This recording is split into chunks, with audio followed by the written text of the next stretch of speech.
my administration will be reclaiming the Panama Canal, and we've already started doing it. دوستو یقیناً آپ سمجھ گئے ہوں گے کہ اب ہم پیناما کینال کی بات کرنے جا رہے ہیں۔ پیناما کینال بحر الکاہل کو بحر اوقیانوس سے ملاتی ہے۔ یہ ایک مصنوعی آبی گزرگاہ ہے۔ 82 کلومیٹر طویل یہ کینال وسطی امریکہ کے ملک پیناما میں واقع ہے۔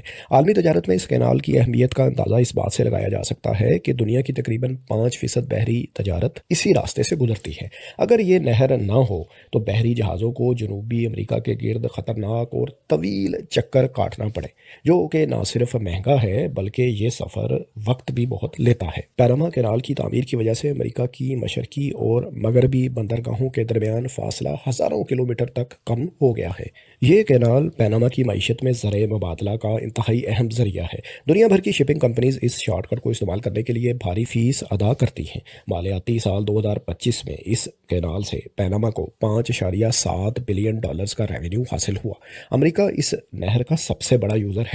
اس کی تقریباً 40% کنٹینر ٹریفک اسی کینال سے گزرتی ہے۔ پیناما کینال کے گرد سیاست ہمیشہ ہی سے پیچیدہ رہی ہے۔ امریکی صدر ڈونلڈ ٹرمپ کا الزام ہے کہ چین پیناما کینال کو کنٹرول کرتا ہے اور ہم اس کا کنٹرول واپس حاصل کریں گے۔ ٹرمپ کے مطابق کینال کے دونوں اینڈز پر واقع بندرگاہیں ہانگ کانگ کی ایک کمپنی کے زیر انتظام ہیں جو چینی اثر و رسوخ رکھتی ہے۔ واشنگٹن کو خدشہ ہے کہ اگر مستقبل میں چین اور امریکہ کے درمیان کوئی تنازع پیدا ہوا تو یہ کمپنیز بیجنگ کے اشارے پر اس کینال کو بند کر سکتی ہیں، جس سے امریکی سپلائی چین بری طرح متاثر ہوگی۔ تاہم دوستو پیناما اس الزام کو مسترد کرتا ہے۔ پیناما کی حکومت کے مطابق کینال کا انتظام مکمل طور پر پیناما کینال اتھارٹی کے پاس ہے، جو ایک خود مختار ادارہ ہے اور پیناما حکومت کے انڈر آتا ہے۔ پیناما کینال جیسے اہم چوک پوائنٹ کو سیاست کے علاوہ ایک اور بڑا خطرہ ماحولیاتی تبدیلی سے بھی ہے۔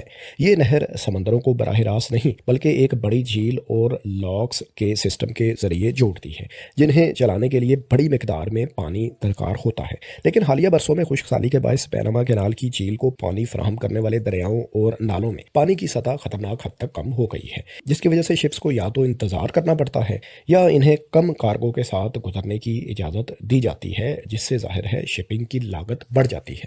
2024 میں پانی کی کمی کی وجہ سے روزانہ کینال سے ٹرانزٹ ہونے والے شپس کی تعداد کو 22 سے 24 شپس تک ہی محدود کر دیا گیا تھا، جو کہ نارمل حالات میں 36 سے 40 شپس روزانہ ہوا کرتی تھی۔ بہرحال 2025 میں زیادہ بارشوں کی وجہ سے پیناما کینال کی جھیل میں واٹر لیول قدرے بہتر ہوا ہے اور اب اس کینال کے راستے پر ٹریفک کچھ بڑھ چکی ہے۔